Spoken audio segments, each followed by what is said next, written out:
We're back with a new season of ILA Radio where we tune into all ways of knowing. Joining us today is Cynthia Garcia. Hi, Cynthia. Hello. Thanks so much for being here. So could you start us off by sharing a little bit about you? Yeah, so I have a background in bioengineering, got my bachelor's in that at UC Merced, and then I went on and just graduated my master's in project management from USC. Currently work in the pharmaceutical space, doing consulting, engineering work. I'm avid fitness enthusiast, love being outdoors, big on pets, love dogs. Yeah, a little bit about me. Yeah. So do you know the term polymath? No. So polymath just means that you love a little of everything. And so I kind of just by knowing you Yeah. do.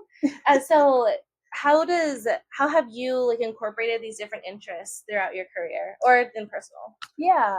So one of the big things that I care about is a thing called just the basic term of values, right?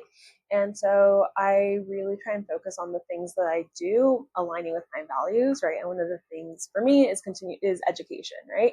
And so by proxy, I love to learn about different things. And I've taken it upon myself to listen to speakers and mentors and stuff, right? And one of the things that every single executive, VP, anyone who has some form of leadership position will always say to continuously learn, right? And then we can learn through everything, everything from volunteering to just activities, hobbies, and reading. And so that's kind of something that I really strive to do. Pick up random hobbies, getting into gardening, like I said, fitness, just whatever I can learn about. I just like to learn. Yeah. Yeah, I love that so much because you're talking about your values, and in your second house you have Gemini, and Gemini is a sign of learning. Mm-hmm. And so not only do you have Mars, which is motivation, but you also have Venus, so it's the way that you show your love is through learning. Yeah. Have you been able to see how you already got a return on your learning? Does that make sense? Yeah, no, it definitely has.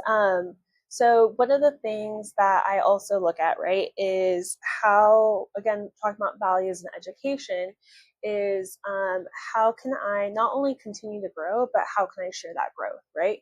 And so when you talk about receiving, getting a return on investment from it, for me, a lot of it's through mentoring, right? And I've gotten the opportunity to mentor in college. I've mentored professionally. And at the same time, I've also reached out to mentors and have had them throughout various stages of my life.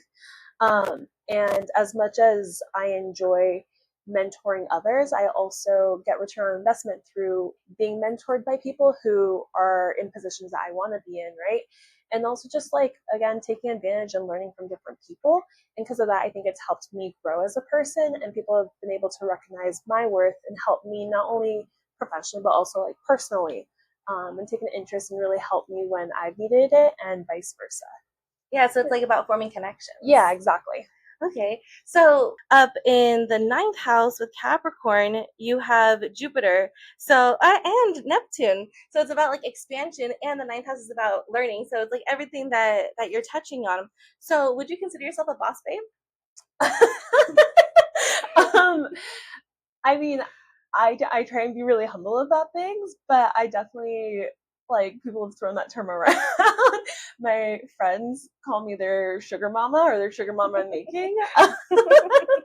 And I think people who know me know that I just get shit done, and I don't find excuses. I don't believe in making excuses. I kind of just do it. If I let things linger or idle, it's my own fault. I'm the person who takes accountability, so I guess. But yeah, friends have definitely called me their sugar mama. It's so funny because Capricorn being this mountain, getting up to the mountain, you're just handing it out now. But I love how you're saying you're very action oriented, and you get shit done. And going back to that second house with Gemini, so now we're moving into the air signs. Mm-hmm. With the air signs, I also have Gemini Mars, so I am also that, where if I have an idea, I'm gonna go and do it. I'm not gonna make excuses and sit around. So how have you experienced? Have you had any pushback from anybody by being like that, or how has that played out for you? Yeah, I mean, I think both yes and no. I've never had somebody flat out tell me no, but I've definitely had people tell me, you like go get, like, you're not ready for what like we're looking for. Go and find the experience and then come back, or I'm happy to help you. I think just because I have a very like charismatic personality and I'm pretty like warm with people, it's really rare that I find somebody who just is like does not want to deal with me, is just really rude, or just gives me a hard time. I can usually chip away at somebody, and I do that through making personal connections, right? But like literally, I don't think anybody's ever like I've ever been in a position where somebody's flat out told me no, or been like challenging to the point where like I've had a wall or a ceiling put in front of me. Like it goes back to, I just, where there's a will, there's a way, and like if I want to do something, like I'm just gonna do it. Yeah, like nothing's gonna stand in your way to to get what you want. Yeah, exactly. Okay, yeah, that's how I experience it too. So I'm gonna do like a little deep dive in this place since we both have it. Yeah. So with me, it's that like if this door is closed, then I'll just like go through the window or like go through these different avenues. And I think there's like a million ways to get what you want. It's just a matter of finding it and actually doing it. Yeah. So do you have any advice for somebody who is maybe stuck and doesn't know, like maybe they're like, overwhelmed by all the different options? Yeah, I think it kind of, so like I said, like I care a lot about education, right? And so one of the other core values for me is fitness and health. And so as a result, I have not only had mentors in my professional life, but also personal life through health and wellness coaches, right? That's an investment on myself. And that has helped me more on the mental side than it has even on the physical side. Because what it's helped me do is, like, I'm going to keep going back to this theme of values, right? Is if there's something that I want to do, and I know that there's a barrier in my way, or if the door is closed, I'm trying to figure out if there's a window, if there's maybe a back door or something, I really take the time to figure out, like, does what I want to do align with my values? If yes, all right, what are the actions I need to take to get there? And I make a plan, right? And so in my master's degree, they talk about you make a plan and you work the plan, right? And that's kind of the mentality that I've gone through. Is I'm very methodical about things, and I come up with steps. And once I've come up with plan A doesn't work. All right, what's plan A.1, right? And then continue until I get to what my end result is. It might not be in the right timeline that I wanted, but like ultimately I'll get to where I want to go. Oh yeah, with the A and then the you said 8.1. So I thought that was interesting because normally people go like A to Z or like go like that. So like I was interested to see like why the 0.1 instead of going to like plan B. Yeah. So the reason I say like 8.1 versus going to plan B is because sometimes, right, like I see it as like a series of steps, right? Mm-hmm. And sometimes if plan A is 1, 2, 3, 4, 5, right? And we get to step 4, right? And step 4 is where we have our roadblock. We're not going to throw away our plan completely, right? Mm-hmm. We're going to maybe take a pause, take a step back, reevaluate, and then continue forward, right? So that's, I think, in my head, the way I see it is plan A is one way to execute, just like you're talking about different paths, right? Yeah. Plan A is one path, plan B is a different path. We come across barriers or little like potholes in the road, but that doesn't mean that we should just completely throw the plan out. We need to like stop, pause, evaluate, and figure out like what we can do instead, right? Mm-hmm. Or what we can do to overcome this one obstacle. I think a lot of people like to get caught up in the small details, and admittedly so do I, but like really sometimes the answers are in looking at the bigger picture and getting the bigger perspective. And so just that's kind of why I say like looking at 8.1 instead of B, because we're not throwing something away. We're not saying that we failed. We're just saying it's a pause, it's a hold up, and that's okay, right? Just like we say that we're allowed to be happy and we're allowed to be mad, right? We're allowed to have our mess ups. We're allowed to have things that don't go our way. We just accept it and we continue forward. Mm-hmm. Yeah, I love that. So You have Aquarius in the 10th house, and so that's like what you were saying, like the big picture and like seeing it in that way. So about the roadblocks. So like if you're, let's say like we're driving and you can see like the road, like the barrier, like way far out there. Do you wait for like future Cynthia to like come up with a plan to reevaluate then, or do you start doing it now so that when you get there, it's already cleared? Do it now. Yeah, straight up, like always do it now, right? We don't. Easy example, when you wake up sick for work or you're feeling sick, right? You're not gonna wait until your boss calls you to say, hey, where are you? You're gonna call ahead of time, right? You're not gonna walk into a presentation not knowing anything. You are gonna prepare. And so if you already know what's gonna come, whether it's positive or negative, you want to figure out what your approach you're gonna take now. That way you can be prepared by the time you get there. Looking at my own career, I went through periods where like I applied to hundreds of jobs because I knew that my goal was to be an engineer. I didn't walk in day one with an engineering title. I worked numerous positions to get there, and I knew that ultimately that was my goal. I took various paths, and I was very transparent with every single one of my bosses leading up to me actually getting hired on as an engineer, saying that this is what my goal is, and I see this as a stepping stone. And truth is, like, people actually want to help you. You just have to tell them, right, and allow them to help you. And I mean, my second boss, I said it to his face in my interview, and he literally looked at me. He's like, I love that. I'm going to help you get there.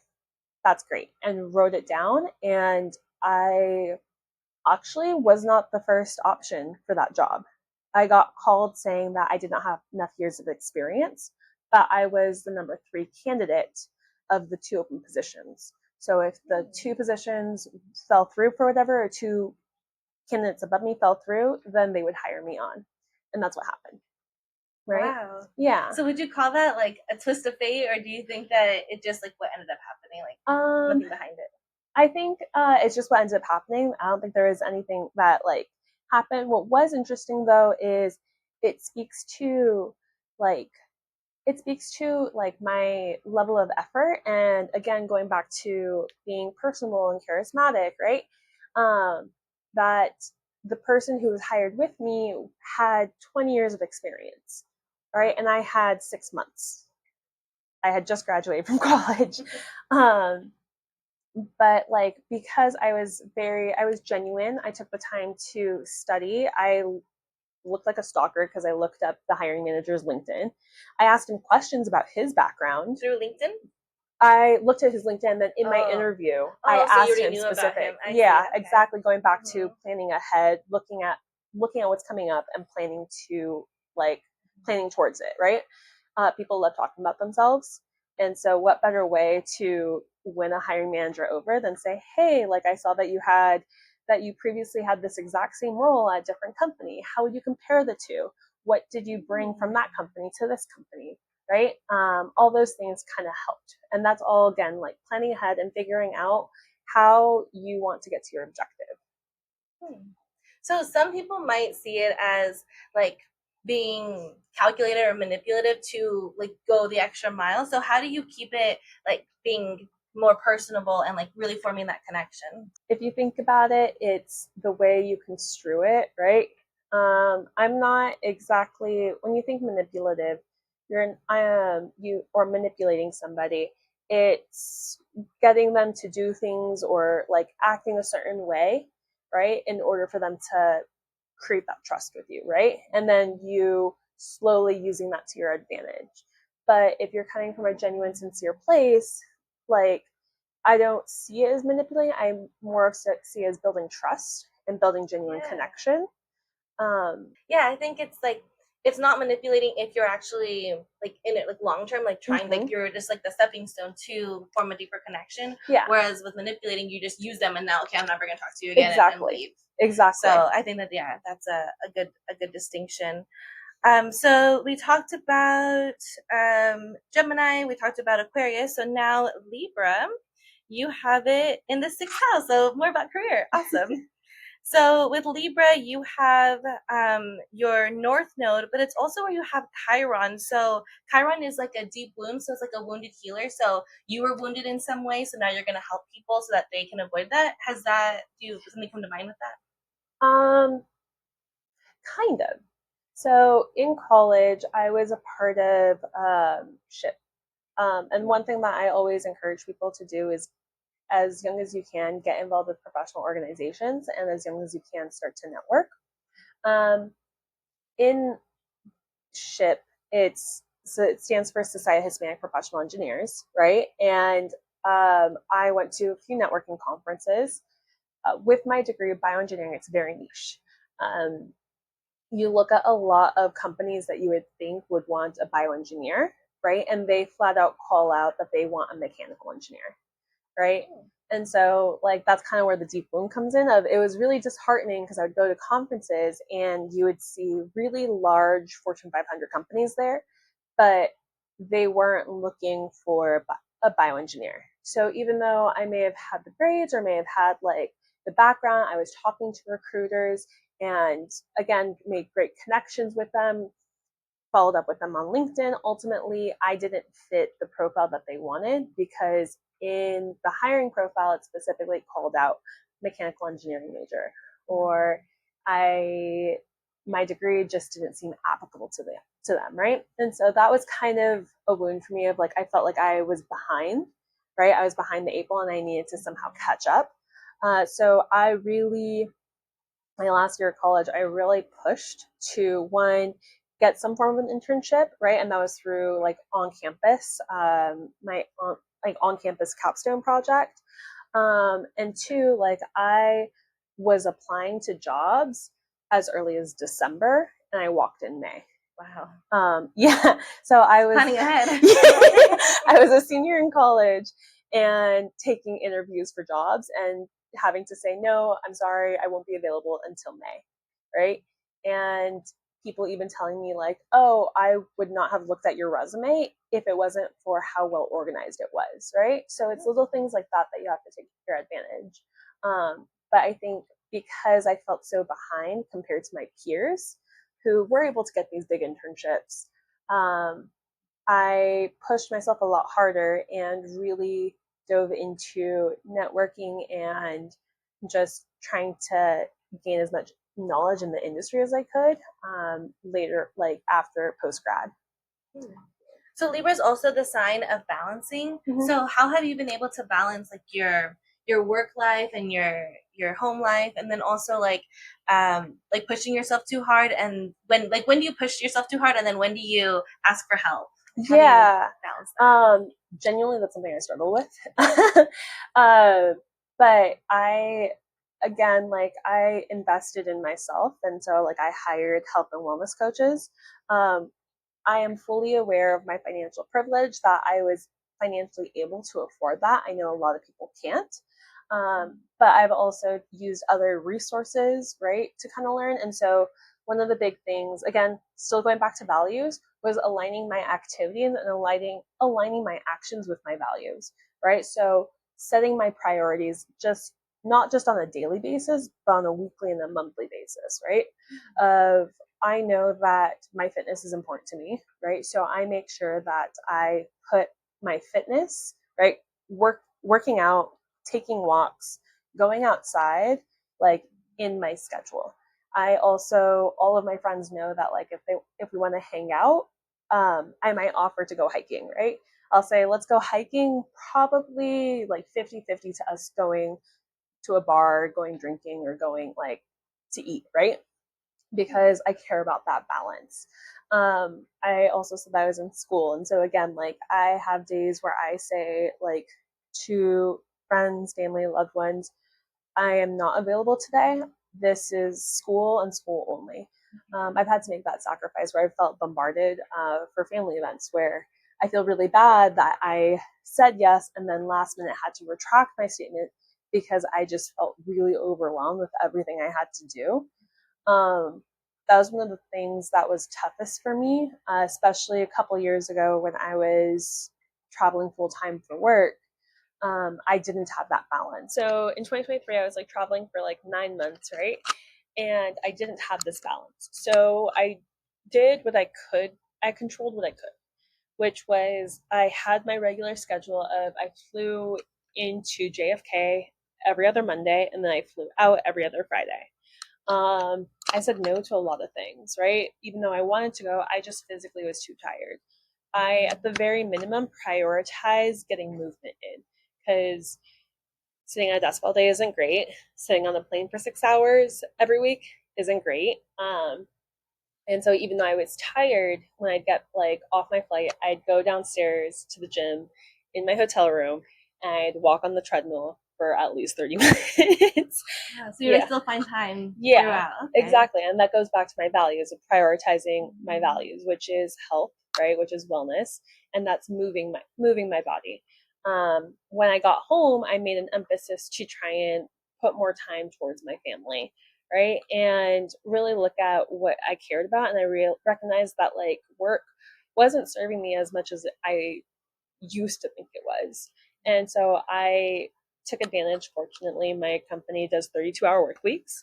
So I really took advantage of that. And I also really looked at my schedule and figured out how can I best use my time for school and best use my time to see my friends, my family, and still get my work done. So I was getting up at like 5:30 in the morning every day to go to the gym, right? Because that was the time I had.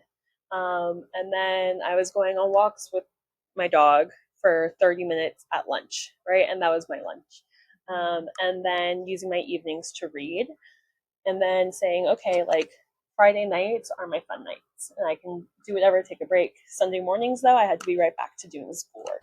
And I would do that day in and day out until I got the hang of it. And I reached a point where I was like, okay, like I know what I'm doing and like I can push forward. But like you are balanced. It's never going to be perfectly balanced. And we're always going to have points where we feel overwhelmed. And we just have to, again, take a step back, assess, figure out what's important to us and prioritize it. Yeah. So talking about asking for help, it was during that time where you were traveling all the time that you decided to get a health coach, or was it before or after? It was before. Oh, yeah.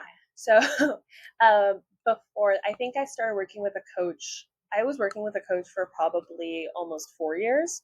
I had one coach during COVID, and that was because I had a almost 2-hour commute to work and back home. So I was working with her to kind of figure out where I could add fitness into my life. And then I stopped with a coach for a while. And then I got a second coach she was actually a behavioral health specialist or behavioral therapist, right? That was her background. And so she was the one who really talked me through values. We worked together for, I think, 3 years, pretty long time. So we had been working together for a full year for all of 2022 before I started traveling. And it wasn't until I started traveling that I really got the value out of it. She really helped me sit down and reassess like what was important to me, right? And we completely scratched even working out.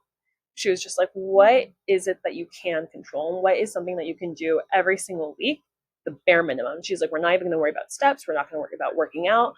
Just journaling and making sure that Cynthia is okay. And like that helped so much. So by the time I got back from traveling for work, I was like, I know exactly what I want to do. I have my goals, and I think like I was so focused. I probably gained almost 10 pounds in that 9 months, and I lost it all probably within like 3 months, just from consistency, right? Consistency, eating well, and like taking the same tools I practiced in a high stress situation and now applying it in a low stress situation, right? Because I'm at home, I work from home. Everything I need to do is there. I don't have to worry about going anywhere. Yeah. So now that you work from home, how do you keep your routine intact when it's kind of like more flowy since there's no one here like to move you? Yeah. Big thing is that like I still sometimes forget is making promises, right? If I like if you made a promise, right, that you were gonna go meet up with your friend to work, to like co-work or just to hang out at 8 a.m. You're not gonna bail on your friend, right? You're gonna get up at 7, get ready, and go and meet them at 8. Yeah. Right? Because then if you don't, that's breaking a promise. I think one of the biggest things that we forget is when we say, I'm gonna get up at 5 a.m. to be at the gym at 6 a.m. to work out and I'm gonna do all these other things, right? And then your alarm goes off at 5 and you're like, I don't feel like it. I don't want to get up. And then you snooze it and you snooze it, and next thing you know, it's 7 a.m. That's when you finally get up. You are breaking a promise to yourself, and it is the first thing you're doing in a day, right? That kind of sucks. Like, you're breaking a promise. That's how you're starting your day. And so living with that mentality like has helped a lot, because I'll look at my schedule, look at what I have set out for the day, and I'm like, okay, well, I didn't accomplish these things. I'm like, I can move some of the stuff to tomorrow, but like I said I was going to do this, and I haven't. I'm like, well, that sucks. I just broke a promise to myself, right? And like, just gotta do better, right? Worry about and be like, is this something that I can achieve? Yes. Then why am I not, right? Forcing myself to do it. And then same thing, other way around too. I'm like, is this something I actually want to do, or is this something that's feasible for me to do? And if the answer is no, then why am I wasting my time? Right? Comes down to priorities. So we were talking about Libra and being in the sixth house, and it's so cool that you brought up fitness and everything, because the sixth house is the house of fitness and routine. And it seems like you said that this is the part that you struggle with, but it seems like you actually do have a routine where you are able to like keep these promises to yourself. Yeah. So the sign of keeping promises is Saturn. So let's see where you have that. Okay, so you have it in the 12th house in Aries. So with Aries, it's okay. I've already read your chart, but like I'm like, oh, I didn't know this. So the 12th house in Aries, it's that like you're it's kind of in the dark, where it's maybe hard to keep promises, but the Aries spirit is like getting you motivated. Or like how do you see, like you said, like it just like kind of sucks to like not have not keep your promises, but could you talk more about that? Yeah, I guess like it's weird. It's a weird pet peeve of mine. One of my biggest pet peeves is people like canceling plans or not following through. And like to me it's considered like breaking a promise. And so I like, if I don't write something down, I'm not going to do it, or I don't remember it, right? And I have two calendars. I have a written calendar and I have a like my Google calendar. If it's not on either one, good luck for me remembering it. So I guess that kind of ties into like, oh, it's kind of in the dark. Of if I don't visually see it, it doesn't exist. I see. Yeah, but I think because I try to be very on top of writing things down and putting reminders for myself. That's the reason why I'm able to follow through on things and maintain those promises, right? And like it still goes back to whether it's personal or professional or whatever you want to have it. Like it's kind of like goals and values, right? If you make a promise and it aligns with your values, you're going to follow through on it. If it doesn't, then you probably aren't going to follow through, right? If you could care less about hanging out with your friends and somebody asks to hang out, you're going to find reasons to cancel all the time. If like somebody says, "Hey, do you want to run a marathon together?" and you're like, "Yeah, I'll sign up for it," right? You make that promise, but you hate running, you're probably not going to sign up for it. Same with traveling, same with work, like same with everything. That's, I guess, like how I kind of see it. So it's interesting because we're talking about like Libra, and this like Libra is kind of known as a people pleaser, and so sometimes people that have Libra placements will say like, oh yeah, like I'll go on a marathon with you, even though they do hate running. Yeah. So I think it is about like getting to know yourself and like what do you like and what do you actually think you're gonna do to do it. So do you have any tips on how you have been able to get to know yourself? Again, it goes back to my health coach. We did an exercise that was basically looked at a list of values, right? Looked at a list of just adjectives, and wrote down the top 5 that stood out to me, right? And you can do this like on a piece of paper, right? You can actually do this I have on a your book phone. about it, so go read the book. That's perfect. So in my book it has like 30 different values, and so they go through and they do it like every, I have it's called rounds in that book. So like the different rounds, they'll cross, like they go through all 30 and say like this is a 10, this is a 1, this is a 5, and then at the end you see like all of your ones, and then you do it again out of the ones, which ones are your actual ones. So then it gets pinpointed without, so sometimes it just seems so overwhelming when you have like 50 different words on a sheet, and like how do I pick out only 5? Like I love all of them, I want all of them. So how did you do it? Yeah, so I like literally was just like the first ones that stood out to me. And then like similarly, right? Like I was like, oh, like I could see myself with a lot of things. And then I parsed them down. It was just like you only have 5. And like I was given as much time I wanted to think about it. But I had to be realistic, right? Of like, well, does this actually align? And then going back to alignment, right? Does what I currently do align with my values, right? If I say that family is a value for me, but I am not prioritizing seeing my family, then like, is it truly? Mm-hmm. Right? If you're saying that, like, yeah, everybody loves to say, I want to be healthy. Yeah, health is so important to me. It's a value to me. But then they're going and eating fast food all the time, right? Or they're maybe not making the best choices, or they're intentionally like avoiding going to the gym or doing any physical activity, right? Then it's like, okay, is that truly a value for you? And again, prioritizing things that align with your values. I think that one helped me become more true to myself and helped me make some really tough decisions. Um, and 2, it helped me feel more confident in myself because I know that the things that I am choosing to do, it's things that I'm passionate about, things that excite me, right? And those are the things that you're going to prioritize, and those are the things that you're going to follow through on those promises. You hate going and like talking to people, right? You're probably not going to go to a networking event, right? If you hate meeting new people and you hate being outside, you're probably not going to go to some meetup. But if like you love to dance, right? You're gonna see a free event for dancing. You're probably gonna follow through on that because you're like, oh, this is so cool. Like I want to do this. I want to check this out, regardless of if you have like a fear of other people or if you are more introverted. It's because it aligns with your values and it's something that you enjoy. You're gonna follow through. This is perfect because you are highlighting what Leo is all about, and we're in Leo season right now. So with Leo, it's exactly what you're saying, like finding the joy, finding the passion, and following through with that. So you have your moon in Leo, and you also have Lilith. So Lilith is kind of like a, maybe, I don't know if you feel this, but like it's like a little bubble. So like, do you feel like your heart is in a bubble? Like, is it like protecting, or is it like separate where like your Leo energy, so sometimes in a bubble, but like your moon sign, like your emotions or like your inner world is more open? Take all your time. Yeah, that's a really good question. I think like I'm pretty open with most people, right?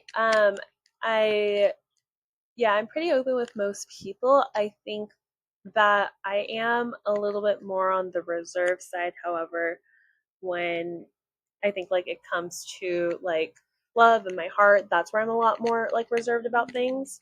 Um, but for the most part, like I'm pretty easy. I get along with like 99% of the people. I always joke around that I can make friends with a tree. but like the people that I genuinely love and care about, like I'm a lot more reserved with, and I hold that a little closer to my heart. Oh, when you were saying about making friends with a tree. So clearly you're a nature girly. So could you talk more about like how you got into that and if you've learned any lessons about nature? Yeah, I've always been like a nature enthusiast, so I'm also a little bit of a nerd if like you haven't picked that up. So I remember like back in like 5th grade, I literally wrote a paper on like global warming. And like way back then, I was like, oh, I love the environment. I love like animals and stuff. And at certain points, I thought I was going to be a vet. Um, but then in college, I also considered switching my major to environmental engineering because I thought the environment was super cool, super interesting. And I always wanted to have a green thumb. I think I want to say maybe in college, maybe in high school, I like had like an old like terrarium and converted it, bought a bunch of succulents and like planted them in there. And like also found like a fishbowl and like looked up like the Pinterest of like how to like grow like a little like terrarium in like a fishbowl and did that. It lived for a while. Yeah, until it got attacked by ants. Yeah. But I've always like enjoyed hiking. I think some of my fondest memories are like my family would go bike riding all the time. We would take trips up to like Sequoia, Yosemite. I really like enjoyed that time. It's just very peaceful. And so like I've kind of started to create my own little plant collection, and I hyperfixate on things. Like that's how I got into fitness. I like hyperfixated on it, decided to learn everything as I could. Right, that's why I hired a coach. And then probably last year, I got really into plants and I was just really interested in them. Um, I also worked at the Arboretum as an intern one summer, like a volunteer. Yeah. What'd you do there? So nothing exciting. I basically went around and like mapped out all the plants in the LA Arboretum and then made like little tags for them because we had a lot of plants there. Oh yeah. But I learned a lot of like cool little tricks from them. Like that's where I was first introduced to like propagating, right? So growing a plant from like an existing plant. Um, and yeah, I just slowly have like built up my little collection. I wish I had more. I don't think I have a green thumb, but like I keep trying. Again, I like to learn. So I read up on the plants, I read up on like the light that they need. I follow Reddit, take Reddit advice, even downloaded some plant apps. Yeah, I don't know. And like now like when I go hiking, like I like to learn about the native plants that are there. Just like, learn and explore. My favorite thing to do is to learn and explore. So I guess it goes back to that Gemini Mars we were talking about earlier. And then also like the hyperfixating. Like I love to just like get so deep into one subject. So right now like I'm hyperfixating on the LA River. Like I love everything about we were talking about that last like obsessed. So I finally I'll cut this part out too. But I finally went on to a LA River walking tour on Wednesday, and it was so cool to like get to learn from like an outside source because I normally they're from books or like from going and sitting over there. But that's not the question. The question is when you have so many different things that you may want to hyperfixate, how do you like hone it down and pick one thing so that there is that follow through to actually gain something substantial?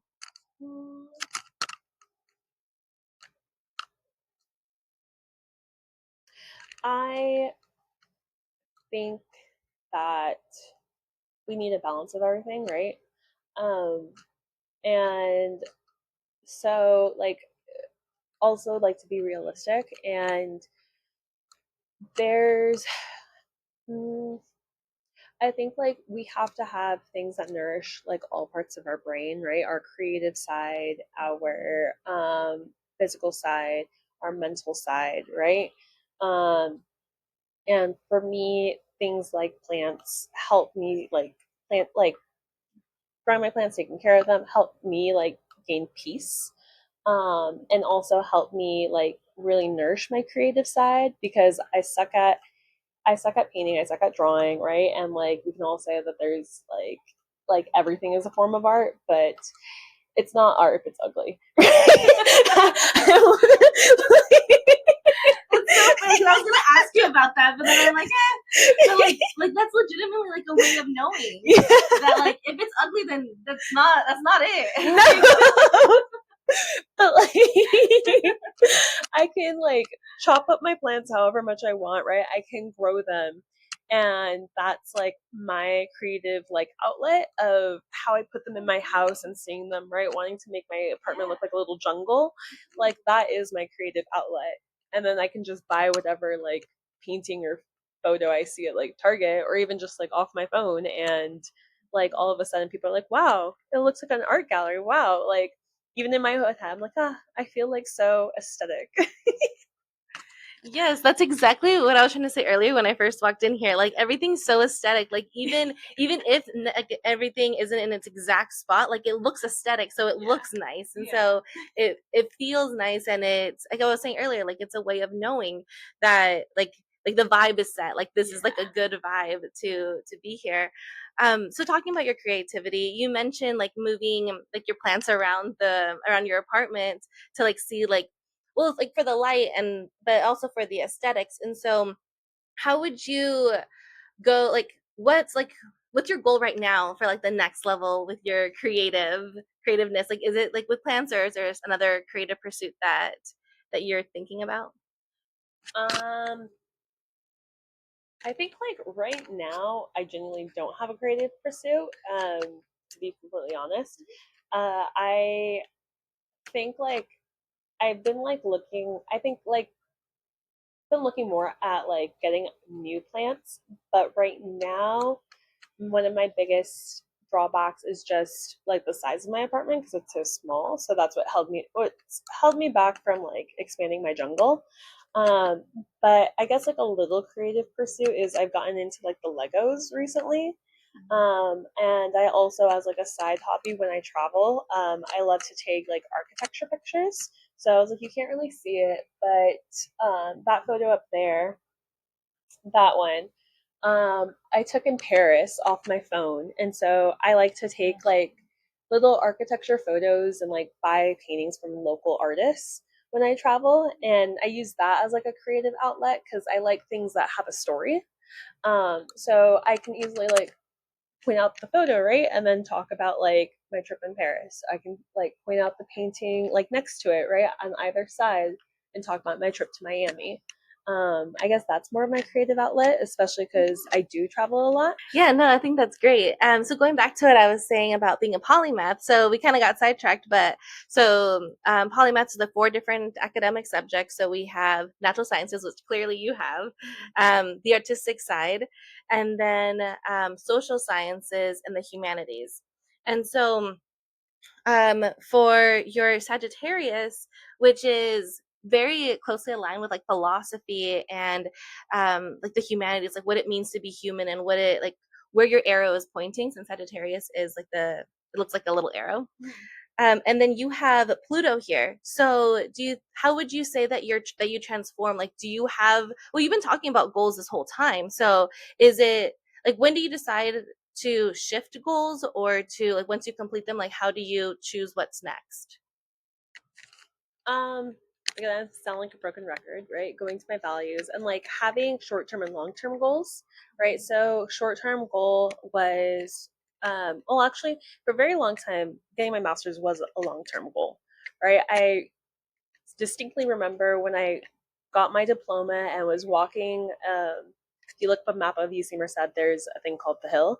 So I was like walking down the hill with my parents, and my dad was like telling me that he was proud of me and congratulations, and I did it. And I was like, yeah, I was like checking this one off. Next is my master's, right? Like I walked away knowing that I was going to get my master's, and like it was a matter of I knew I also needed a break from school, but coming back to it, right? And telling myself that I need to get this done. And one of the biggest challenges was like getting a degree in engineering. You assume you like there's a lot of assumptions that are thrown around about it. I will tell you right now, I'm not the smartest person in the room. Okay. I would disagree. I am definitely not the most technically savvy person in the room. But I like put effort into things, and I like to surround myself with people who are technical, right? And who are smart, right? And who I can learn from. And so with engineering, really, there's two routes you can take, right? Of going the business route or going the science route. With that one, I was like, well, I talked to some mentors and they're like, well, you can go either way and ultimately pay is the same, right? So I was like, okay, cool. Well, I don't feel very technically savvy and like it takes me it takes me a little bit longer to catch on to things sometimes. Or like even in college, like my friends would catch on to certain things a lot quicker than me. I'm very good at visualizing. So if I can't visualize it, it's hard for me to conceptualize. And I was like, well, like I'm definitely more personable, right, than I am, like, I think technical. So that's what helped me set my goal of one, deciding, yes, I knew I was going to get my master's, but deciding what I was going to get my master's in, right? I thought about getting my MBA. Talked to people about getting my MBA who had their MBA, and they were like, it's helpful, but it may not be as helpful as people think in our industry, right? And I was like, okay. So then people are like, well, what about project management? Because you're in consulting. And I was like, huh. So then I kind of like looked into it. And again, like going back to that goal of, I had my goal of getting my master's, was again paring it down of where, right? And answering that question, what was realistic for me. So now that I've got my master's, right, I'm like, okay, what is my next goal? I know I don't want to get any more. I'm done with education, tapped out. For anybody who thinks about working and you're going to grad school at the same time, it's not for the weak. I do the same thing too. I was working the whole time I was doing my master's. Yeah, it's hard. Yeah, it's not for the weak. It's a lot of sacrifices that have to be made, no matter how easy or difficult your program seems, right? But like in terms of like goals, I'm like, okay, well, what's next for me? And I know that this has pushed me forward in my career. I'm like, okay, where do I want to end up in the next 5 years? Right? Same thing with the gym, right? It's with you set a goal, and it can be any type of goal, right? A physical goal, it can be hitting a certain weight, it's doing a push-up, doing your first pull-up, right? And it's setting small short-term goals to hit that larger goal. Some things are very attainable, like seeing a physical number, right? Seeing a number on a scale, or seeing like being able to move a certain amount of weight. And other things are more mental, right? And more abstract, right? Being able to, like, I don't know, just feel good in your skin. And you have to like create a plan and figure out what are small goals you can do to achieve that larger goal, right? And recognizing that success, and then figuring out, okay, what's the next thing? So to go back to your original question of how do I figure it out, it's really what I'm prioritizing at the time, right? I have certain points where I prioritize my career and I'm like really gunning for it. And then I'm like, okay, I need a break, and that's okay. Right. So then I'm just cruising, right? Still doing my job, still doing what I need to do, but also focusing now on, okay, I want to be a little bit more toned, right? So I'm going to prioritize going walking more, right? And then kind of again, setting a goal towards whatever it is, go walking more, maybe lift a little bit more weights, actually follow like a program. Same with creative, right? Just relax more. I'll take up yoga again, or like I'll practice meditation. But like really it's, again, going back to balance of making sure that my goals are in line with my values, and that like I am trying to achieve some form of balance. And that's kind of where I prioritize my goals at the end of the day. I think that's great to kind of cycle it like seasons, like a season for work, a season for emotional stuff, a season for the creative. Yeah. And I think that's a great way of doing it. So you talked about like how you decided to get your master's, but could you tell us how you decided to go into bioengineering? Like why not mechanical engineering or a different kind of engineering? Yeah. So it's kind of a little bit of a backstory, but basically when I was in elementary school, my best friend, she was disabled. She had a disease that she actually passed away when I was in college, but her muscles deteriorated over time. So when I can't remember the name of the disease because it was really long and I was little. But in kindergarten, like we would run around together. By second grade, she was using a walker, and then by third grade, in a permanent wheelchair. She trained for the entire senior year of high school to be able to walk across the stage with assistance from two people. And so she kind of, paired with my dad being a chiropractor, kind of gave me this passion for wanting to be a doctor and wanting to be able to help people in medicine, right? And so I've also had a passion for math my entire life.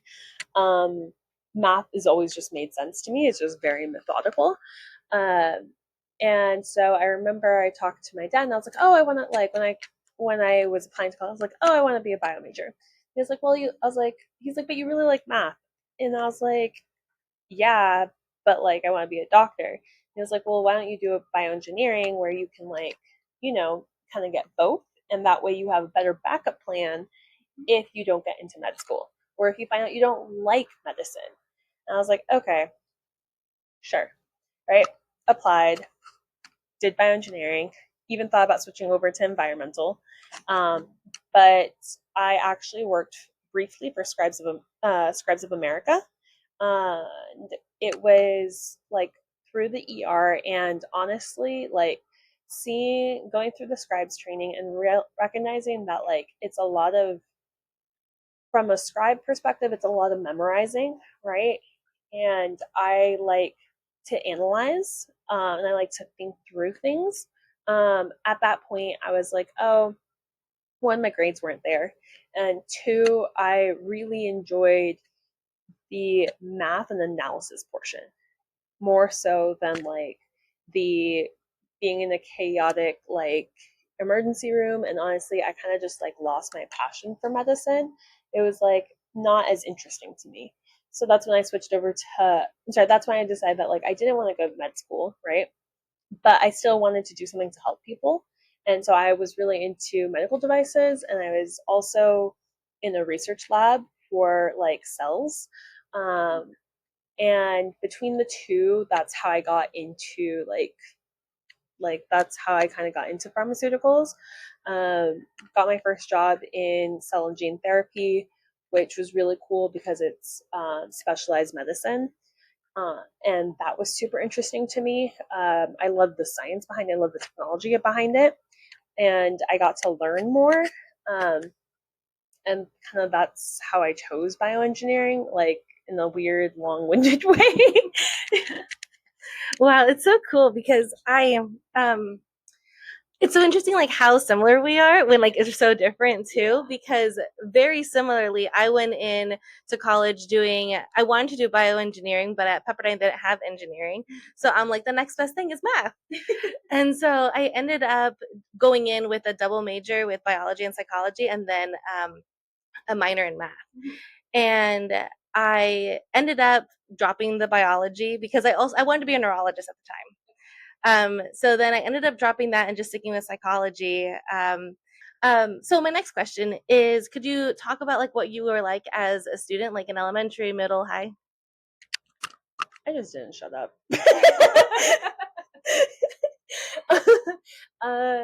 Now, as a student, I didn't really study, to be honest, until I got to college. Math.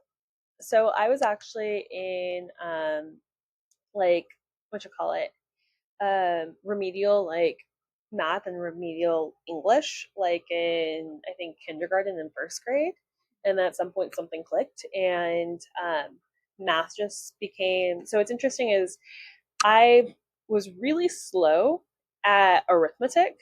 Right, I sucked at. We had these things called mad minutes. I love mad minutes, where it's like the multiplication tables. Yeah, where like you have a minute to complete a sheet of like addition or subtraction, whatever, right? Those are my favorite. I was so slow at them, like to the point where I was that kid who was like still on like level 1 or level 2 end of the year, and like everybody else was like super far ahead, and they were like, all right, like level 1 Cynthia, come on up. And I was just like, but like normal math, like in math class, like I was solid, I was chilling. I remember in high school I took regular calculus, and I didn't have to take my final because I already, with everything, I already had over 100%. Wow. Yeah, because I consistently got like the bonus like answers correct. Whenever there was an error on like the answer key, whatever, I still got the correct answer. Like I was just So you don't know what clicked? Like what changed? No, like I still suck at arithmetic.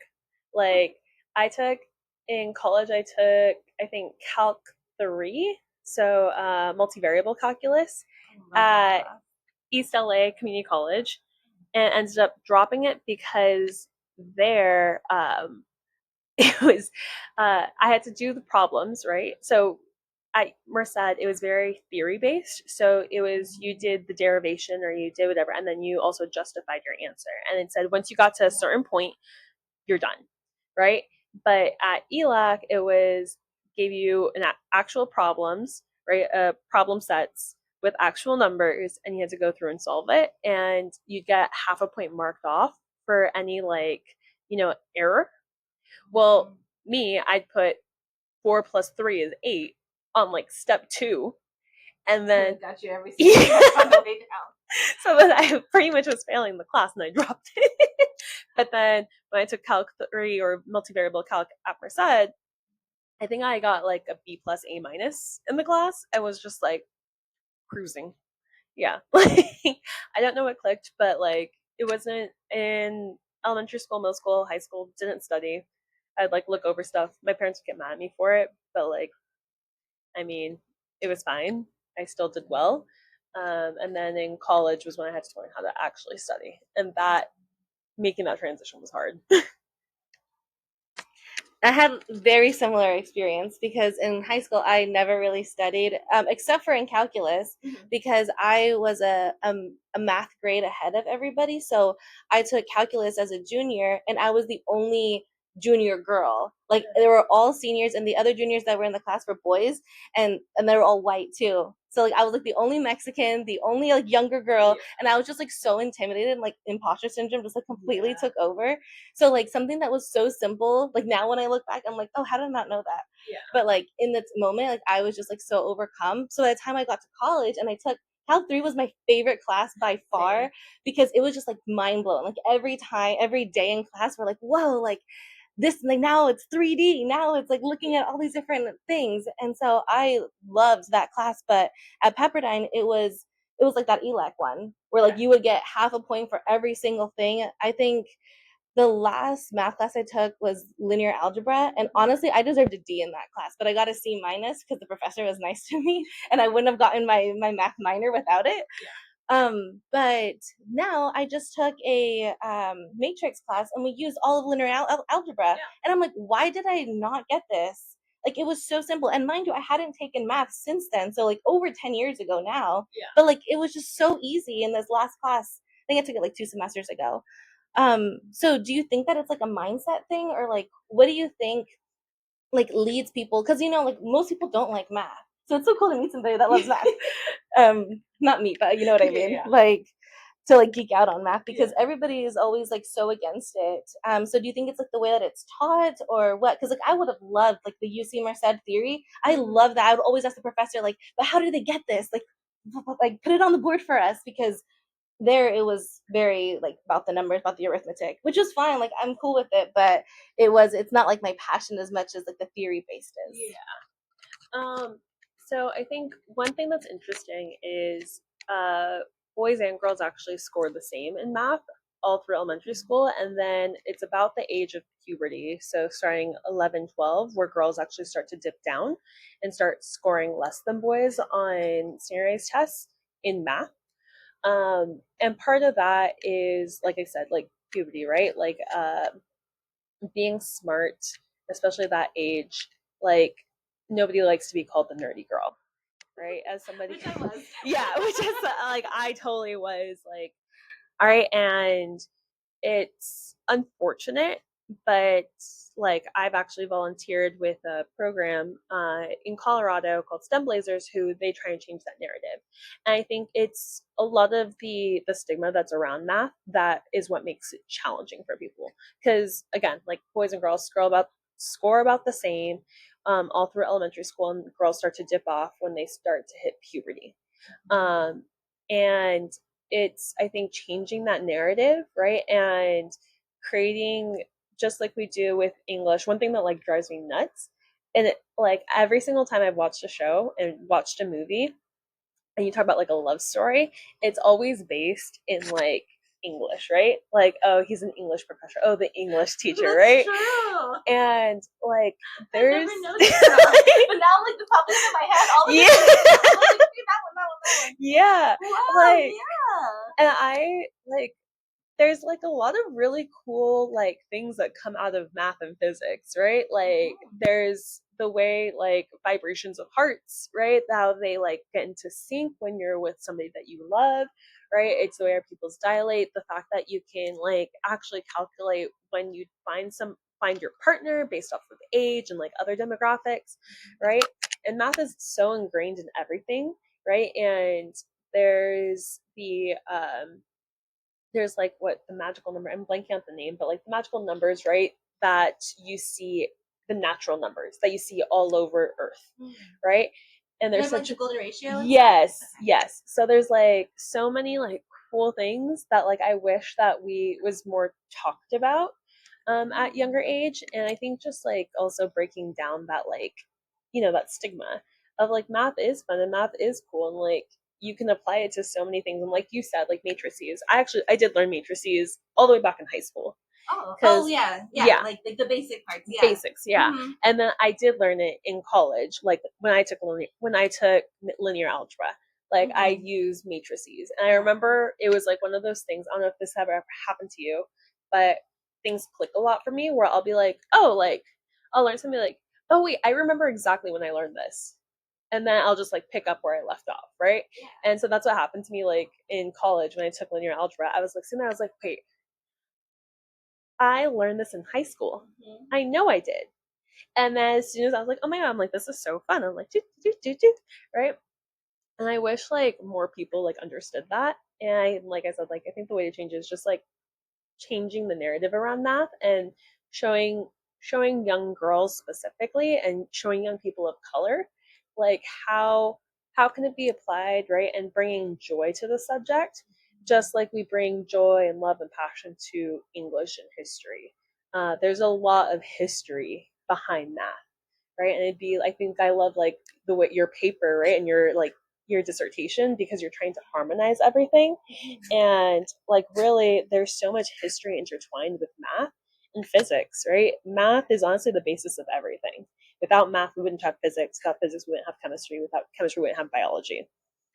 Like, so I love that your paper, like your dissertation, like kind of meshes all that. And I think if we did more of that in schools at a young age, I think there would be a lot more passion for the sciences.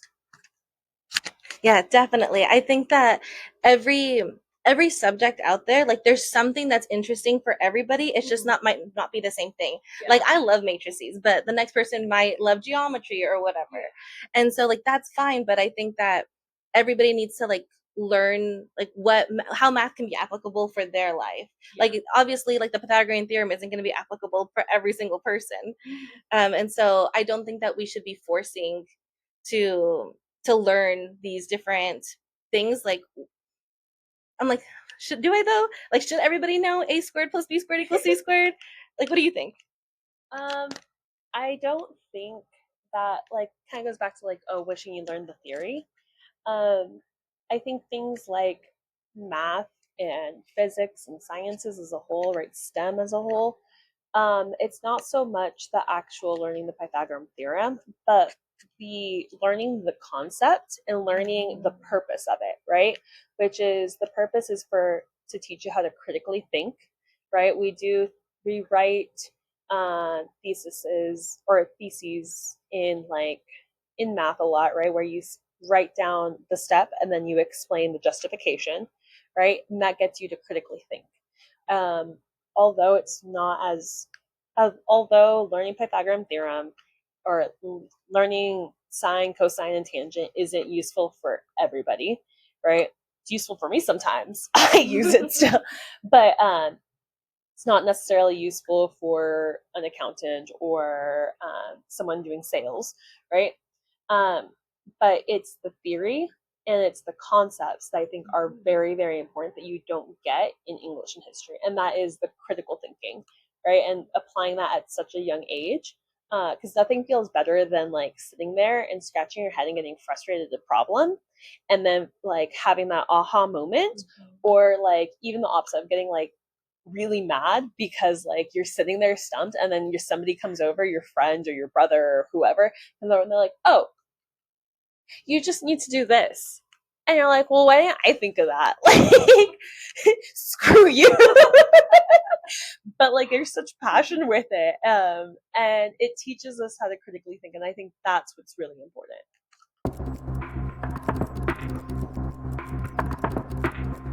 And that's it. Thank you so much for tuning in to All the Ways of Knowing with us today. If today's conversation sparked something in you, and if you want to learn more about yourself, your astrology, and the ways of knowing, consider booking a session with me at thearnellian.com/book a session.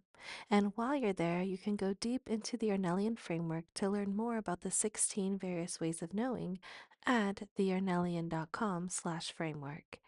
And if you want to learn more about both me and our guest, our work, our worlds, and the threads behind this episode, everything is waiting for you in the show notes. Until next time, keep listening to your mind, soul, body, and spirit. Bye.